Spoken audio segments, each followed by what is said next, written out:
Hello again, everyone, and welcome to another edition of Character Matters. This is a live program today, and you can join the conversation by clicking on the link that you see, pasting it into your browser on the banner scroll at the bottom of the screen here, or you can go to my blog at drgeorgesimon.com. And the latest article posted on January 10th will have the link right at the bottom, and you can copy and paste that into your browser and enter the waiting room and join the conversation live. You can also comment in the comment box, and I'd be happy to take your questions. We have a lot to talk about today on this live edition of Character Matters. This is where we always talk about what I consider to be the defining issue of our time, the character crisis that we have faced for some years now,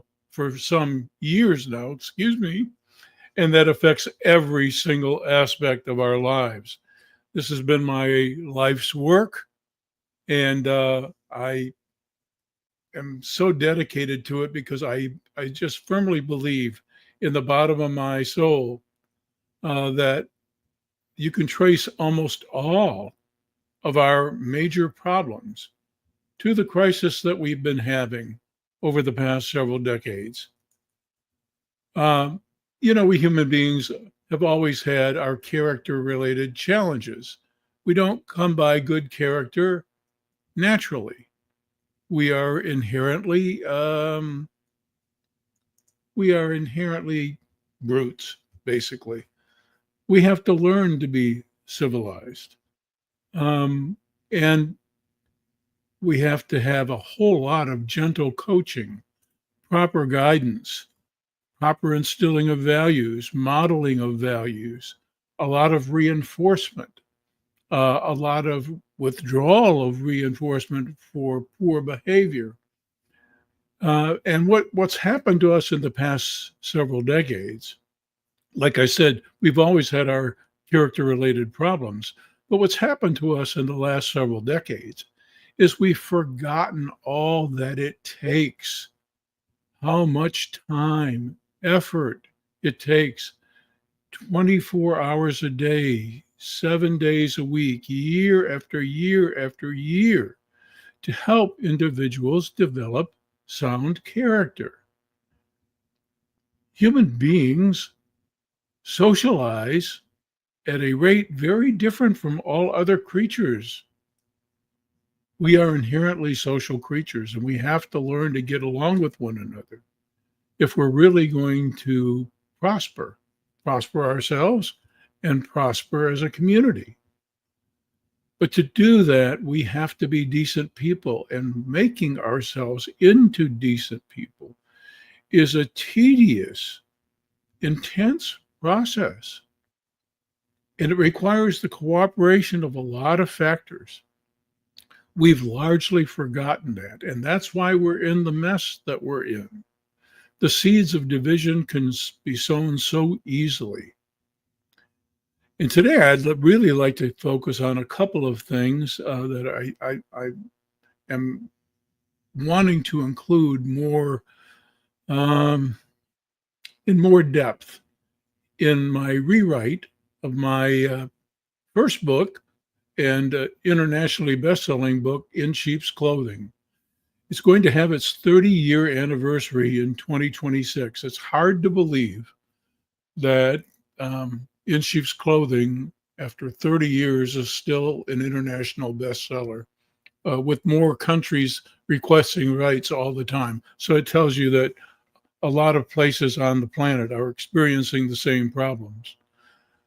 But the book is really in need of a lot of updating. And so I've been working on that, working on a new edition. I've also been working on 2 other books in the spiritual realm. And I'll have announcements about those on the blog and on these podcasts in the weeks to come. But today I want to talk about The failure of popular psychology to address, and the failure especially of traditional psychology, to give us an adequate framework for understanding what's really gone wrong in most of our lives and how to remedy that. What's the real remedy? I especially want to talk about some misconceptions about narcissism in its various forms, and especially the personalities that I write about most often in all my books that are way beyond merely narcissistic.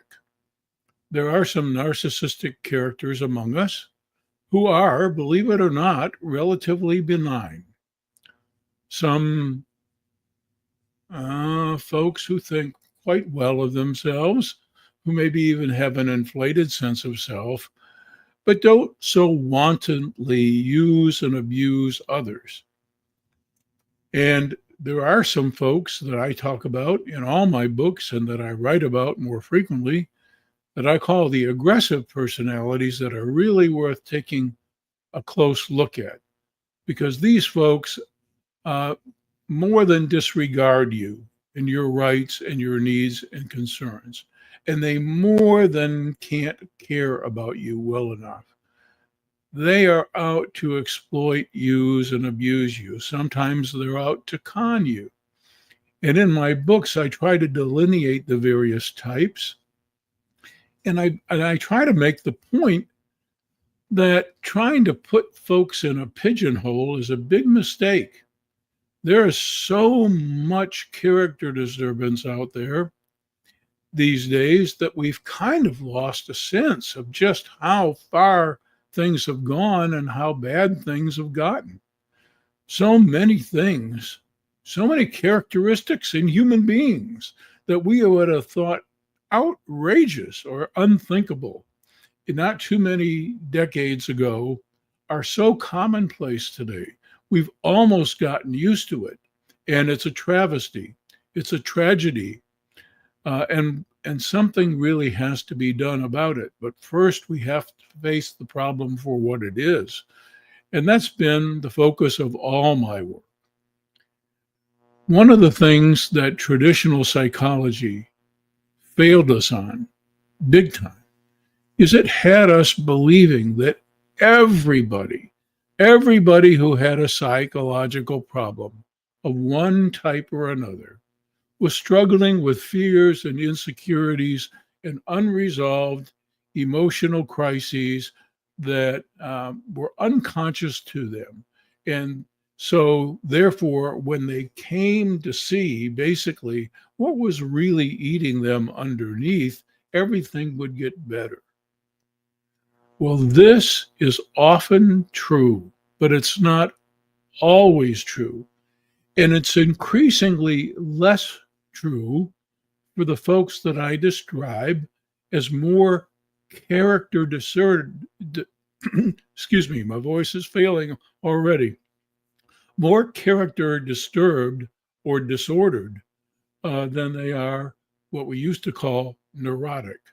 In other words, struggling with too much unresolved stuff, maybe even suffering symptoms because of an overactive conscience, when in fact, what the real problem is a very underdeveloped conscience. So traditional psychology biased us. It also, and negatively so, I must say, and it's the main reason why when folks seek help with their character disturbed partner, they experience what we call iatrogenic or therapy induced trauma. In other words, they feel worse for the effort because they come in expecting to be helped and they end up feeling worse. Maybe the character disturbed person has the gift for what we call positive impression management. Maybe they can put on a good face, make a convincing case. Maybe they're capable of even swaying the counselor's opinion to the detriment of the person who's in the sorry, abusive, manipulative relationship. This is a travesty, but it's the lingering legacy of a psychology that didn't adequately deal with one thing, and that's what I want to talk about today. Today, I want to talk about the fact that we human beings are not just creatures who run out of fear and struggle with fears and insecurities. We human beings also are predisposed to fight. Now, what do I mean by that? I mean that built into us as an adaptive mechanism is the desire to fight versus flee in the face of life's challenges, not necessarily a threat, but just life's challenges.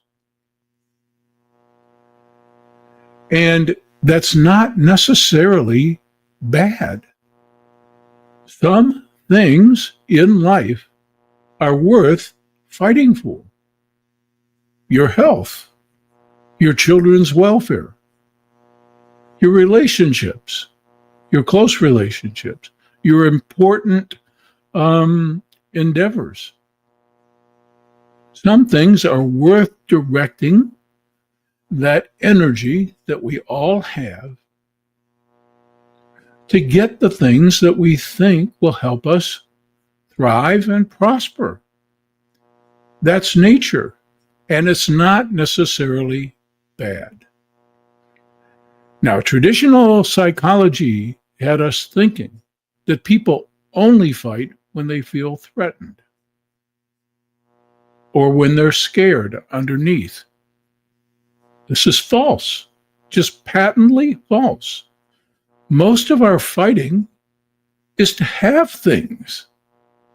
Anyone who's had a young child, a very young child, who sees a toy that they want, that's in the hands of their sibling, and grabs it, maybe even wrestles for it, knows exactly what I'm talking about. And the motivation is not fear. The motivation is desire. That shows up in relationships too. It shows up all the time. Now, I said earlier that our fighting instincts are not necessarily bad. And when we fight justly for something truly worth fighting for, in other words, it's for our benefit and for the benefit of all, like a justice cause. When we fight for something legitimate and do so with caution, not to needlessly injure, and with discipline. In other words, when we fight right and in a principled way, and not in a destructive way, but in a constructive way. We call that assertiveness, and it's the very best of human qualities. The problem is that in our day and age, with so many people coming into their adulthood so character impaired, they don't fight right. They fight unjustly. They fight for what they want, at your expense usually, without sufficient care, not to needlessly injure. In many cases, with the intent to injure. That's the difference between assertiveness and aggression. And fear is usually not the motivator. Desire is generally the motivator. Pure desire.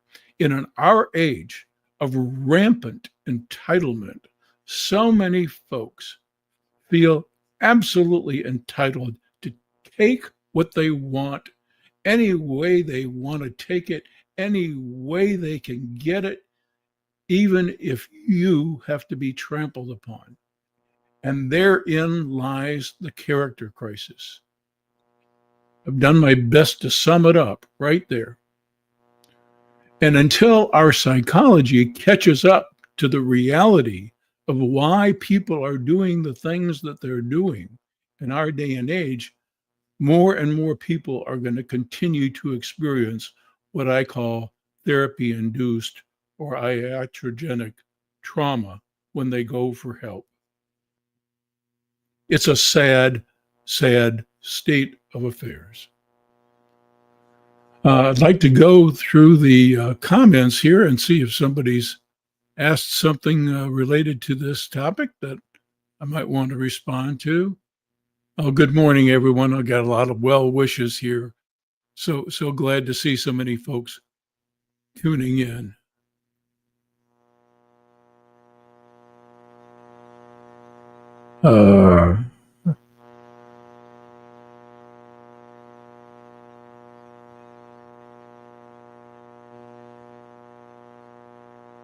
Someone echoed the sentiment that some things are indeed worth fighting for. You know, I mentioned before that there are two types of fighting: constructive and destructive. Sometimes you really have to pour energy into breaking down barriers and to setting right what is clearly wrong. And when that's done with principle, and when that's done with discipline, it is assertive behavior, but it's aggressive energy channeled in the right way. And that's how healthy societies, healthy families, healthy businesses, healthy human enterprises, it's how they all get built. But you have to have the principle. It has to be deeply ingrained in you, part of your character. Part of your character. And that's what we used to focus on so much because we recognize the importance of that. We have become all too painfully used to the level of character dysfunction that we witness so widespread in our society. Sometimes we're even amused by it. Facebook and other social media is just chock full of folks putting out there all kinds of outrageous things that we become not only used to, but sometimes can be entertained by, thinking how ridiculous this is. But it's a sad statement. It's a travesty. It's a travesty reflecting the kind of values that we've come to hold and the kinds of values that we have long abandoned and that have to be restored. I said a moment ago that it's all about taking these things to heart. That's really the heart and soul of character. It's not about just doing what you feel obliged to do. It's about knowing what's right and what's wrong, what's loving and what is not. That's really the prime law, the principal law. And taking to heart, internalizing the values, the standards, the rules of operation that can help you operate in not just a civilized way, but in a truly loving way, so that you become part of a better world. Now, the capacity to love I've talked about many times in my books and in my articles on the blog. at drgeorgesimon.com. Really, that's about the best way to define wholesome character, is the capacity to love. And generally speaking, in our day and time, one of the problems that we're having in relationships is that there's so much mistaking what real love is, especially at the outset of a relationship. In folks' own character immaturity and in maybe some deception on the front end of a relationship about what a person is really like, what their character is really all about. Some folks are really, really good at making positive impressions upon you. And they're also good at doing some of the things that make you think that at least they have the capacity to care about you, or maybe really do care about you. I have several articles on a lot of the close cousins of love and some of the imposters. And one of the things that I hear from folks who realize that they have been in an abusive relationship, but were charmed at the start, one of the things that I hear so frequently from folks is that they mistook the interest that a person showed in them as love. Someone can show an incredible amount of interest in you for a whole lot of reasons. Does that mean they even can love you? No, not necessarily. But sometimes you can get bowled over by the level of interest someone shows in you. It can signal to you that they see value in you, and perhaps they really do. I'm a stickler for terms because psychologists in general and all mental health professionals, social workers, counselors, in my experience, play fast and loose with some terms. One of those terms that I've talked about a lot in my books and have written some articles about is dependency, especially this generally misused term codependency. Words mean things, especially in science, especially in medicine. It's wrong to play fast and loose with the language. As a matter of fact, sometimes describing a reality correctly takes you halfway to the solution. Seeing things as they really are is half the battle to solving the problem. So when we use terms like dependency, many times I want to really probe and see if the person really understands what they're talking about. Many times I hear, for example, in an abusive relationship, well, he or she depends upon me to take care of the finances. They depend upon me to get all the other responsibilities done because they can't do it. Can't or won't. Getting the word right is halfway to the solution to a problem. Dependent? Dependency is like this. Dependency is like an infant who cannot clean themselves up after certain bodily functions, who can't feed themselves. Can't. They don't have the capacity yet. They don't have any of the mechanisms built into their neurology and their physical development and their awareness to be able to do that. That's dependency. They are totally dependent on loving caretakers to do that for them. When you can, but you don't, or you won't, because you have found somebody willing to do it for you in order to make things worse, that's not dependency. That's exploitation and abuse. You got to see it right to get it right.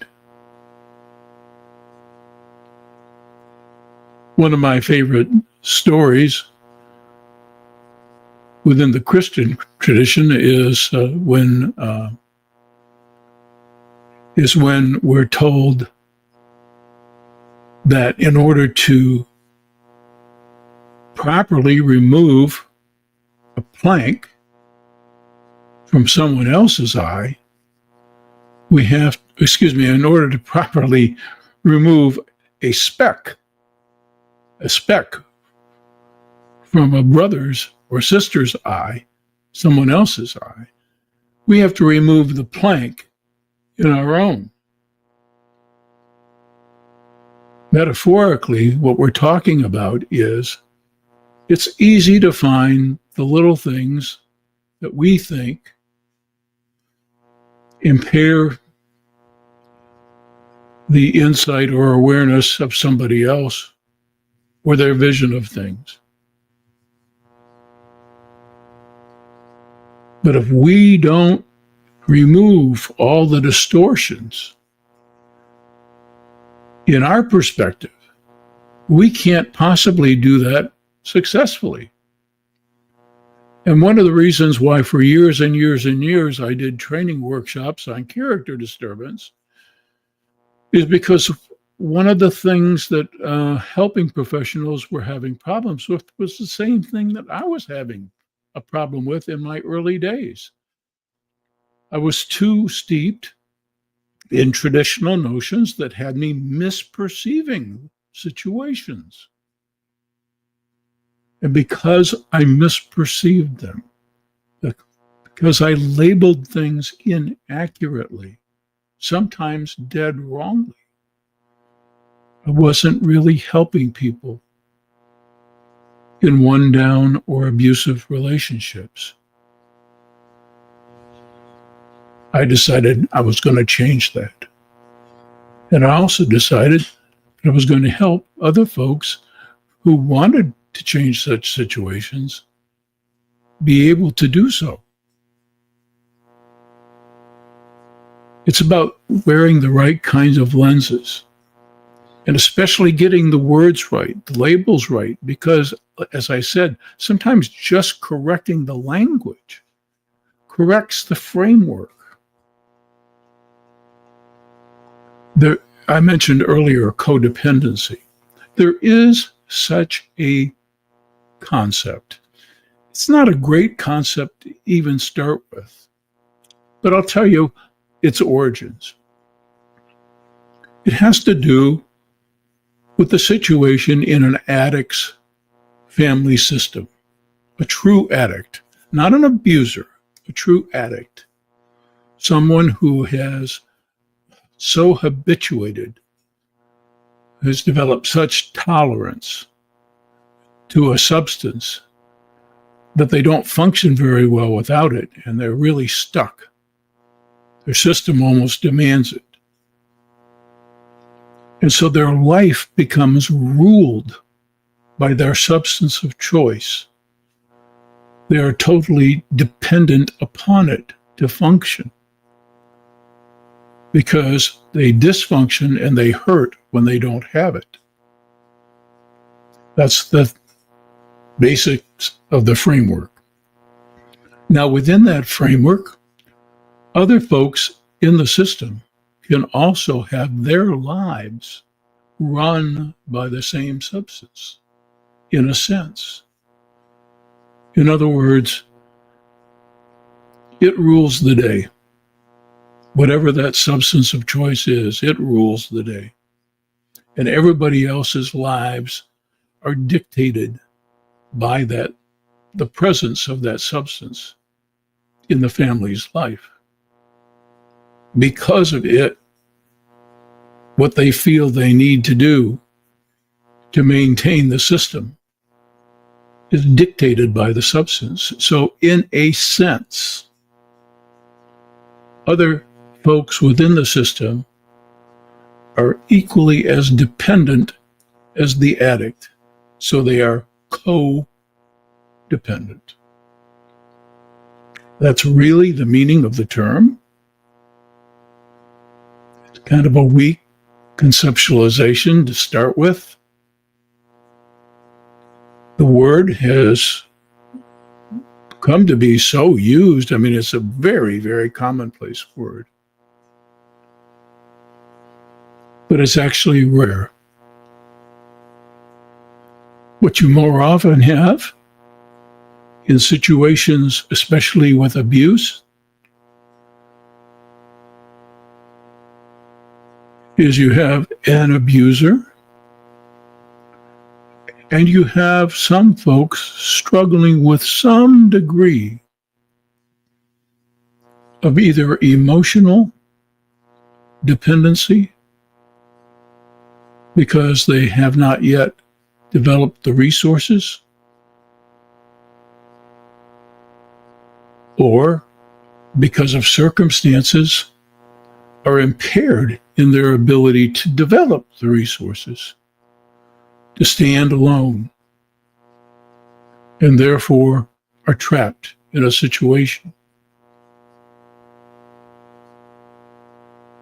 But these kinds of one down positions, some of which are very, very practical. When somebody's in a very, very deep hole,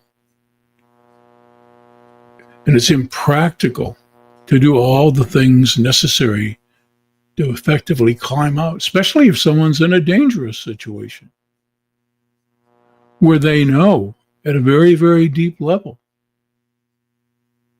that the most dangerous thing they can do is declare independence from their abuser. They know from history that that's the most dangerous time, that all bids for independence and for self-welfare are going to be met with even more brutality or more danger. One thing folks intuitively know about some personalities is that it isn't over till they say it's over. They'll stop at nothing. They walk through court orders without compunction. So the person on the other end intuitively knows that there is no safety. To call such folks codependent is a travesty.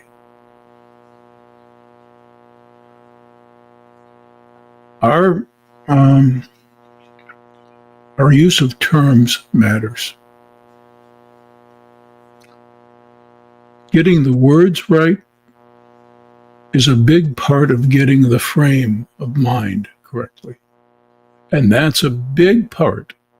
When that plank is out of our own eyes, then we're better able to actually help other folks, help bring them to greater health. Most of my work was born out of the school of hard knocks. I don't like to put energy into failing enterprises. So I had to learn early on in my work what it really took to help empower those individuals who are really in one down positions in their relationships with a character disturbed person. And what I really had to do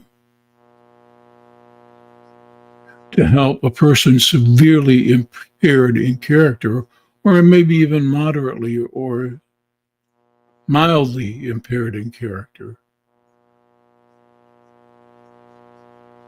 get on the road to becoming a better human being. I had to stop taking, well, this is one thing for sure.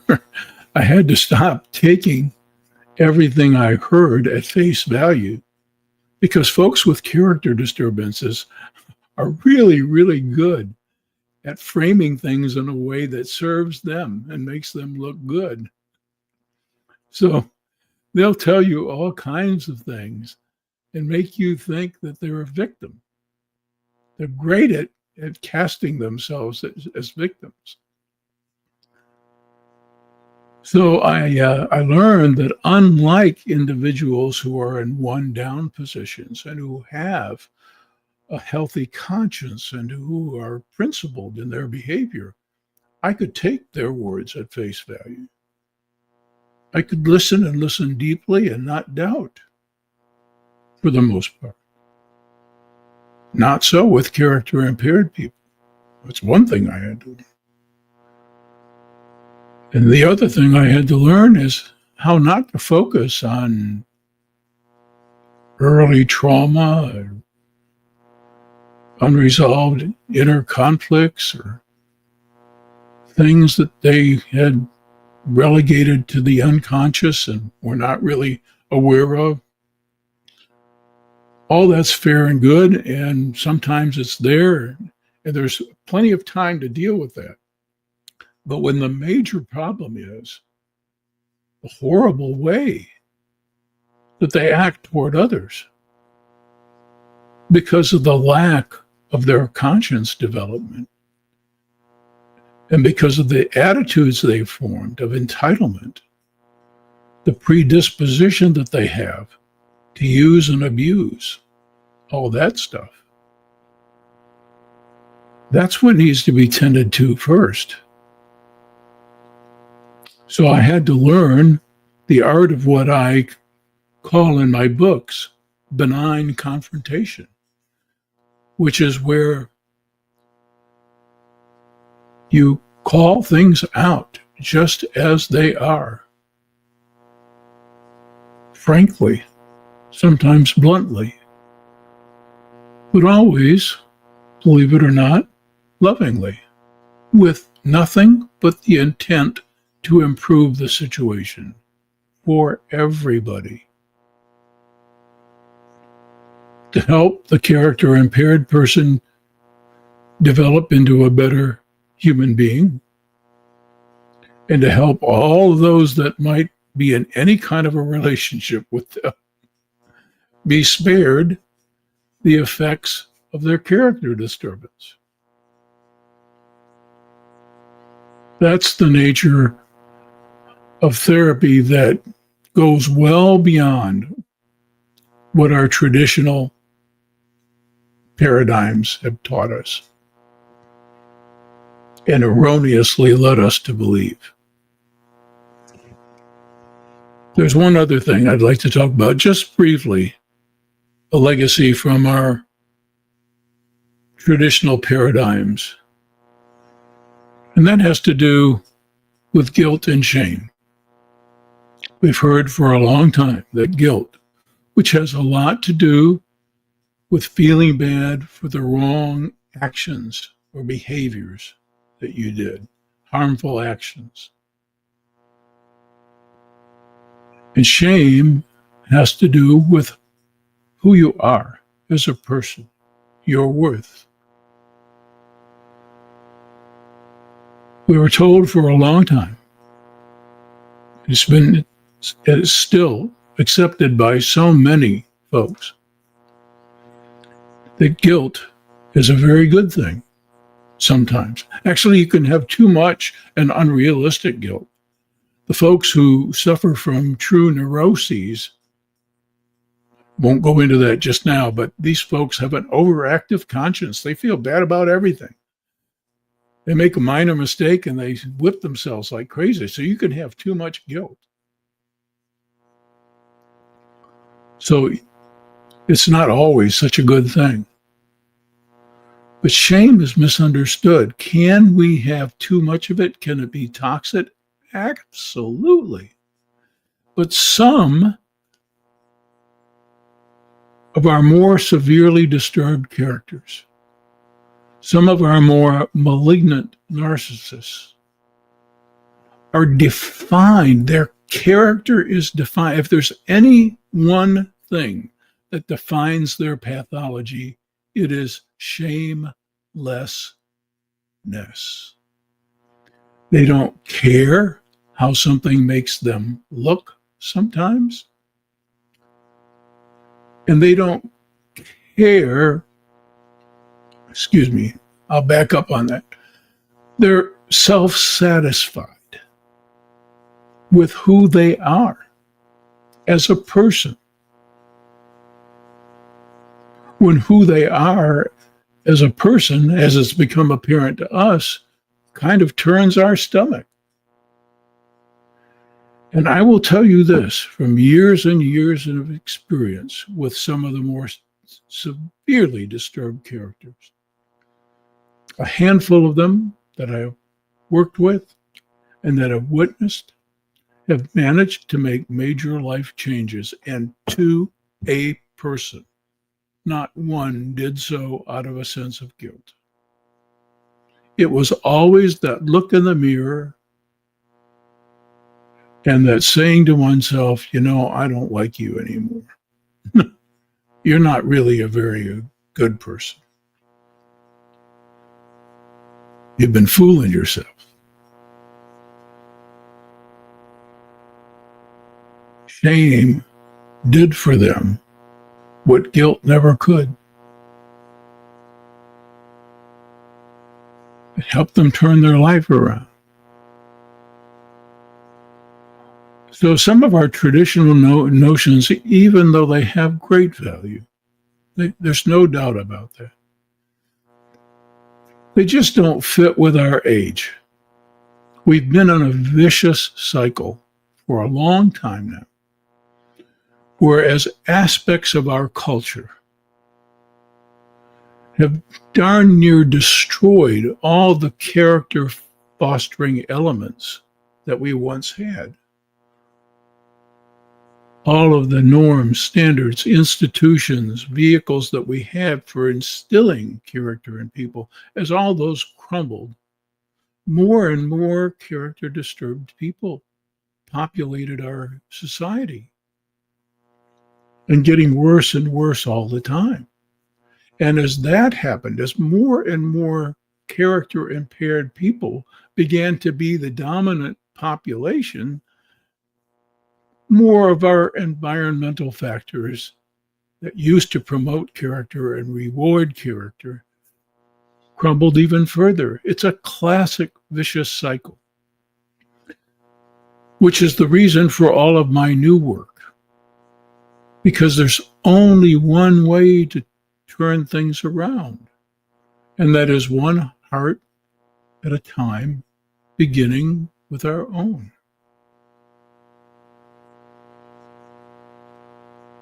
Each one of us has the power to be one less character impaired person in the world. And naturally, what flows from that is a better world overall, because there's one less character impaired person in it. One by one by one, the same way we got in this mess in the first place. One by one, we can change the world.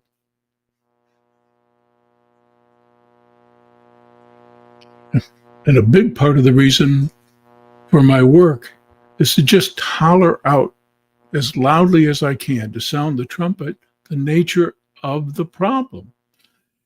Folks in 12-step groups know that you can't even begin to solve the problem unless you correctly name it first. It's the first step. It's the first step.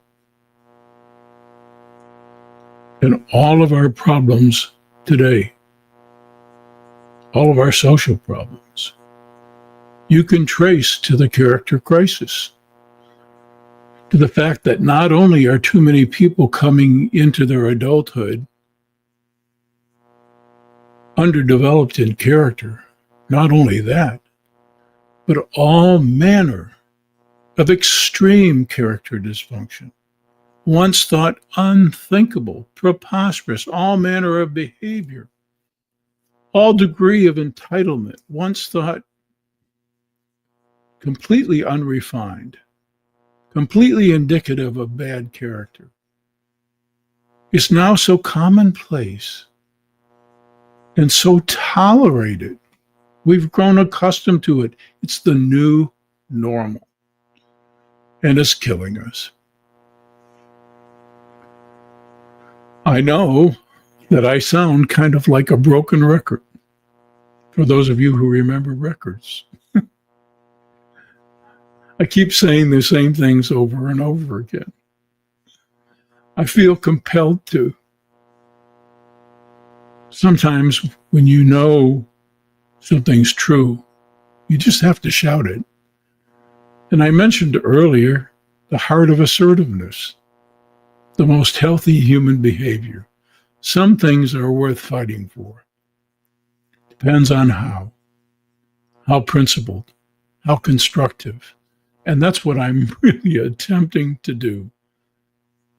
I'll keep saying what I have come to know, not believe, but come to know in the pit of my soul is true. We have to reclaim the importance of character again. We have to make it count. It has to be not so acceptable. And especially, we have to put rewarding and sensationalizing and paying attention to. You know, some of the most disturbed characters among us are so good at soliciting attention. Times were when people who were not of a certain caliber of character were not paid much attention, were not given the stage, were shunned. They got the message, whether it was verbal or not. They got the message quite universally. You know what? We pay you no heed because you're not worth us paying any heed to you. Not the way you act. Shape up. Be a little bit more decent. We'll pay you some attention.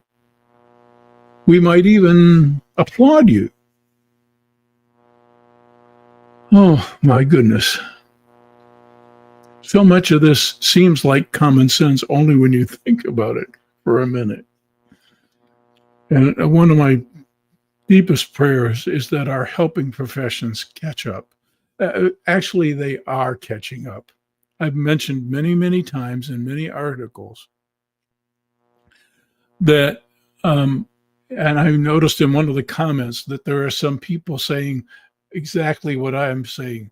Well, 35 years ago, when I first started saying this, even before I wrote In Sheep's Clothing 30 years ago, when I was first doing my early workshops, people were not saying the same things, and they were not saying really good things about me. And this phenomenon that we now universally known as gaslighting, that I first described without a label in Sheep's Clothing, this people were laughing, scorning. Professionals walked out of my grand rounds and other workshops.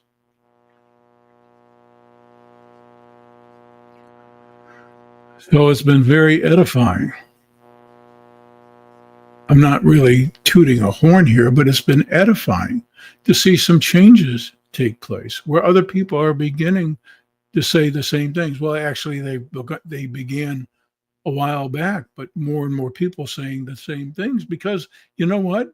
Truth is truth. It stands on its own. Sometimes it takes a whole heck of a lot of life lessons for us to not only appreciate the truth and to embrace the truth, but it eventually always outs. It's an old saying, the truth will out. It eventually does.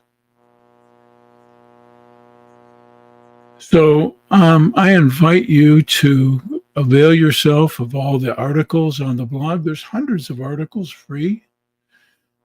Certainly, I hope that you'll avail yourself of my books, all available on Amazon, especially my most recent book that I poured my heart into, Essentials for the Journey, embracing and living what I call the 10 commandments of character, the timeless principles that have the potential to make indecent people into better people and already decent people into the very best that they can be.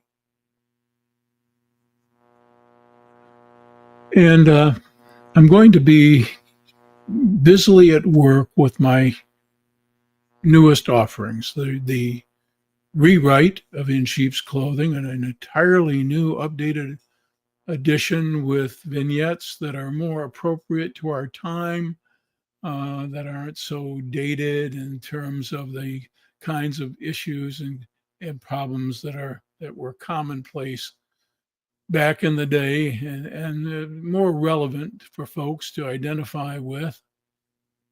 And hopefully in early 2026, before September anyway of 2026, when the anniversary is, we'll have that new edition of In Sheep's Clothing out.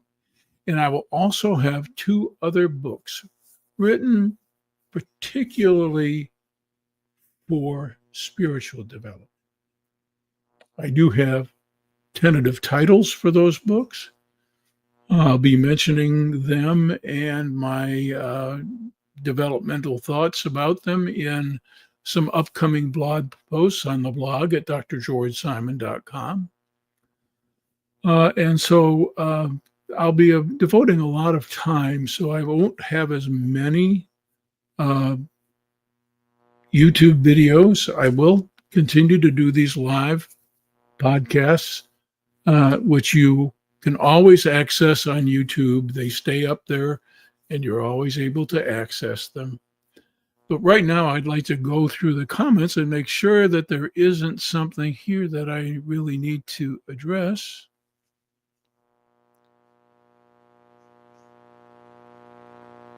Let's just see here.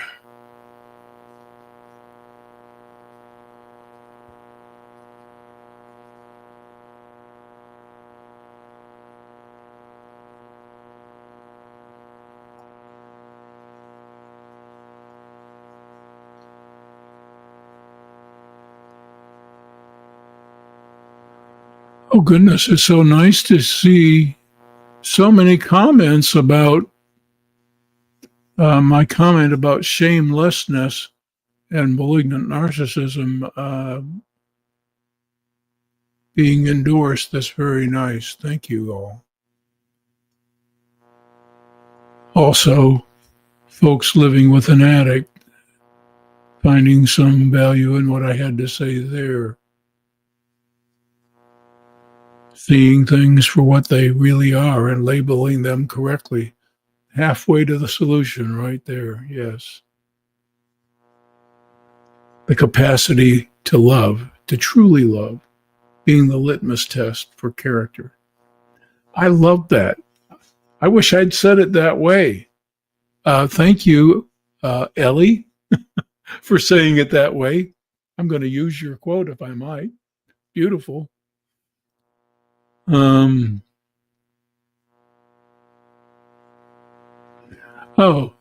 Chris has asked about this many times and has actually commented on the blog.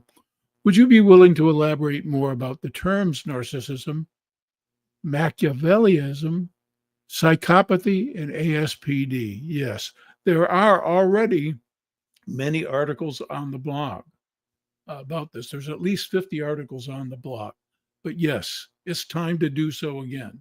And in my update to In Sheep's Clothing and in my update coming up to character disturbance, there will be a lot on both those, on all those topics. So thank you, Chris, for the comment and the question. Okay, we're getting close to the end of time, so I'm just going to leave it open for any other comments or for anybody that wants to enter the studio and say anything or ask a question. And then we're going to get ready to wrap it up here.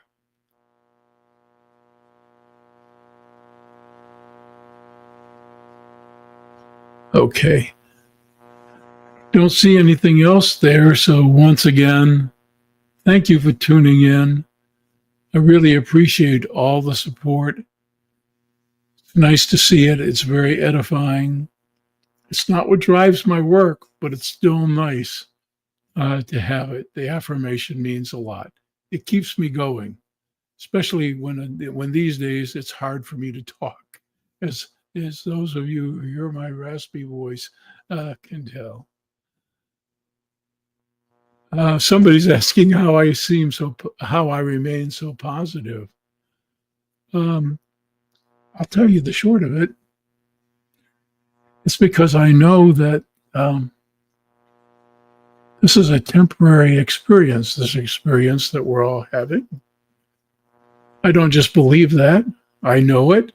And because I know it, it changes everything.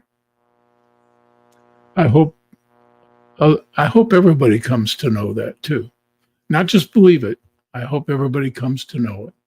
And those who do know it know what I mean. So once again, thanks for tuning in. See you next time on the next live edition of Character Matters. Until then, take care.